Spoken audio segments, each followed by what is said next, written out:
এখানে একটা লাশ না? দেখি সরেন, আপনি সরেন,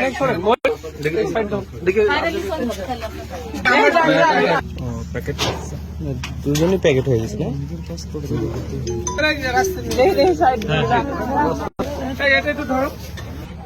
মহিলার নাম জানি। মহিলার নাম কি? রাবিয়া।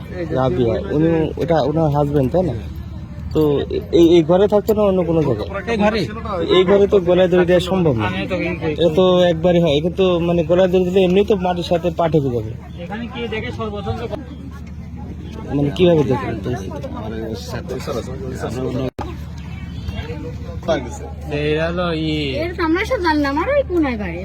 এখানকার স্থানীয় নয় না?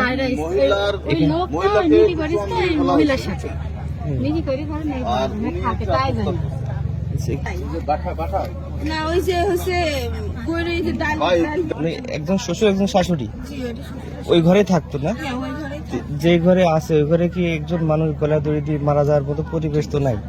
তারা কি অসুস্থ ছিল না? না, আমার শ্বশুরের একটু অ্যাজমা ছিল, টানের রোগ ছিল। আর আমার শাশুড়ি রোজ সকালে উঠে চলে যেত ঘরে দরজা আর আমার বড়াইজ রাত্রে সারা রাত বসে বাইরে মানে সিমেন্টের বস্তা নামিয়েছিল। আর আমি আমার সন্তান ওই ঘরে ছিলাম। আর বড় ভাইরা ধরেন আটকানি জায়গা। এখন ঘরের মধ্যে আমার শাশুড়ি আমার বাড়িতে রাত 8টার পরে আসলো। শ্বশুর আপনাদের সাথে কোনো ঝামেলা বা ঝগড়া এরকম কোনো কিছু হয়নি? আপনি কি? ও আচ্ছা, আপনার তো বাবা মা তাই না? মানে এ পর্যন্ত কোনো অসুস্থ ধরনের কোনো কিছু দেখছেন তাদের?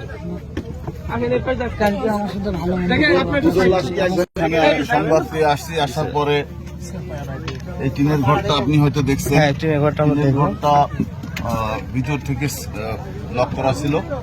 আমরা 4-5 ভিডিও করছি যে কোনোভাবে ভিতর থেকে কেউ বের হয়েছে কিনা লকটা খুলে। তো আমরা এরকম কোনো আলামত পাইনি। উপরে টিনের চালা দেখছি, পাশে যে টিনের দেওয়া আছে সব কিছু দেখছি। তো প্রাথমিকভাবে যেটা দেখছি এখানে যে নারী মৃতদেহ যেটা, ওনার গলায় ক্ষত চিহ্ন আছে এবং ওনাকে মানে মৃত অবস্থায় খাটের উপর লেপ, গায়ের উপর লেপ ছিল সেভাবে পাওয়া গেছে।